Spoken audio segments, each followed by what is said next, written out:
Hi, and welcome to another amazing, fantastic lesson on masking in Photoshop here. And in this lesson here, we're going to be looking at how to mask out images that have nearly identical backgrounds. Now, obviously, up here around the flower and the hair, there's a lot of contrast, and that will be fairly easy to mask out. But first off, with the quick selection tool, it's going to be pretty difficult to getting a good selection down here because the colors are almost the same. And once we go into mask edge, Photoshop is probably going to have a pretty difficult time figuring out what is what color, because they're almost identical. Luckily, there is a pretty easy way around this. If we duplicate the layer here, and let's call this temporary because we don't actually need it the entire time. Now, with that selected, go into levels. You could also do this in curves. I just find it easier in levels. That's up to you. There's no right or wrong in that. Now you want to crank up and basically make the image brighter. So make it brighter here, make it brighter here, and also make the background in general a bit brighter. And click OK. Now you can see what we just did here was that originally you almost couldn't see any difference between the colors here, the colors here, the colors here.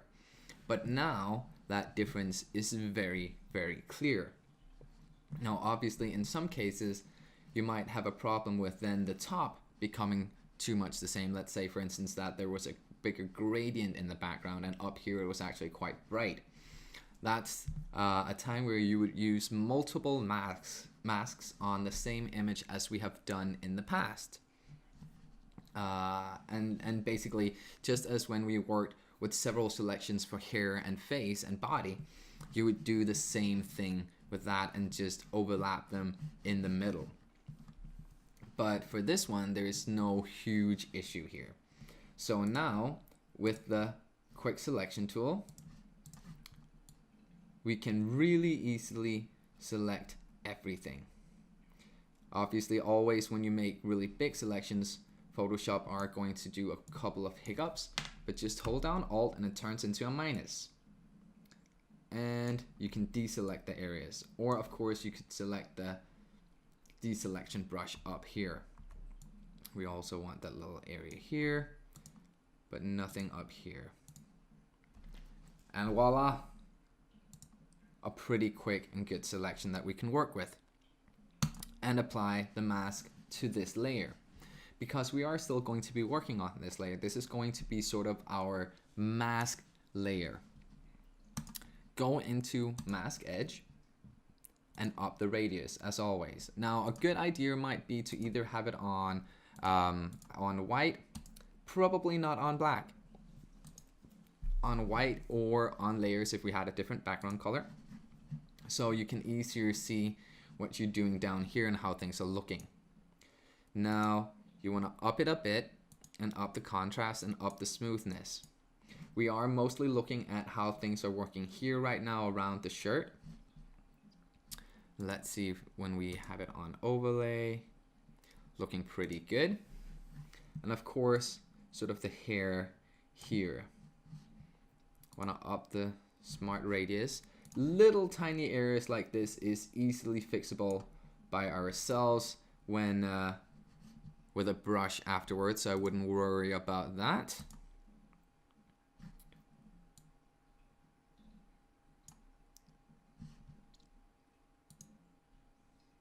Feather maybe a tiny little bit.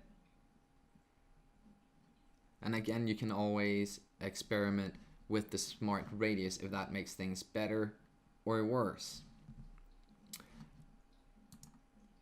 In this case, when we compare them, it sort of fills out the gaps up here. So that makes it a lot better. And you want to turn on decontaminate colors. And you probably want to pull in the edge a tiny little bit.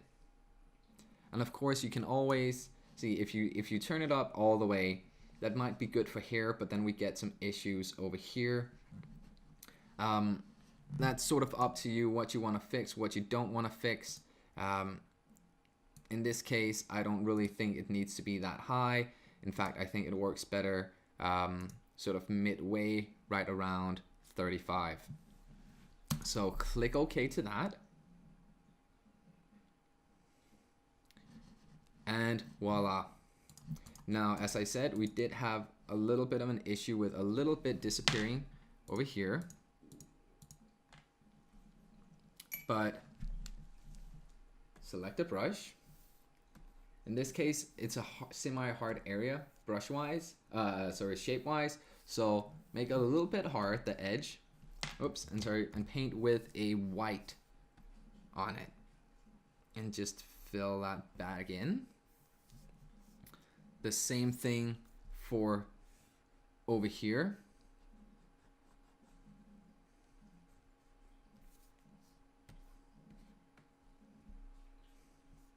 And of course, those little tiny areas here, we could either make a separate mask as we've done before, or if you're feeling a little lazy, select a bigger, very soft brush and then ever so lightly paint it in with a brush.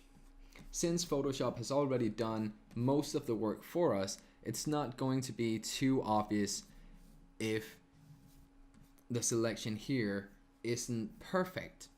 You can see if we just darken it a little bit, it still actually looks like it fits in just as it should. And obviously up here, everything looks pretty good. Now, as is always the case, it's a good idea to fill the background, a background layer with a different color so you can sort of see how the mask is looking.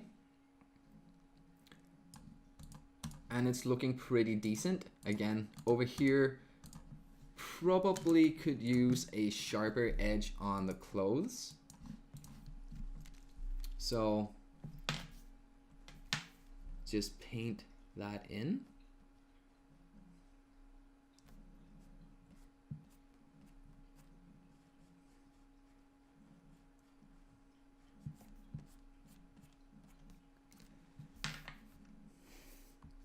And I can see now with this, it could use a bit more. If you don't know, if you press X, it switches the colors down here.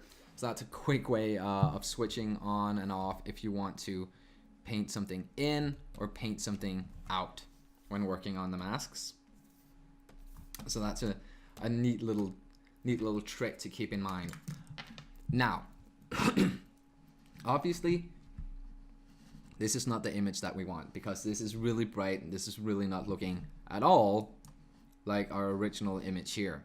We've lost a lot of detail in her skin and so forth. So duplicate your background layer, put it on top, and let's call this mask. Now, control click on the mask here, which means that we have now made a selection of the mask. Then up here on this layer, add it in. And we can just hide our temporary copy. And now we have a selection of our original mask.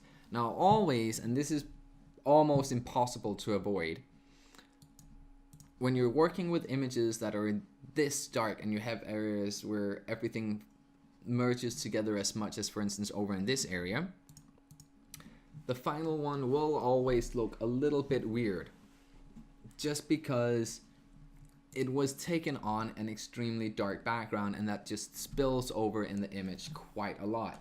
Now, if you take a bigger soft brush, you can work on that a little and see if you can merge it in. That sort of depends on the actual image that you'll be using. You could also add several more masks to this to see if you could get it better here. Add in the little top hairs in the top, but that all depends on how important the finished look is to you and how much time you're willing to put into it. I would always recommend that when you choose something to mask out for instance, a manipulation, photo manipulation, that you try to find an image that has a nice, evenly contrasted background to the image. It will make things so much more easy for you. Anyway, that's it for this little lesson here, and I will see you in the next one. Thank you and bye.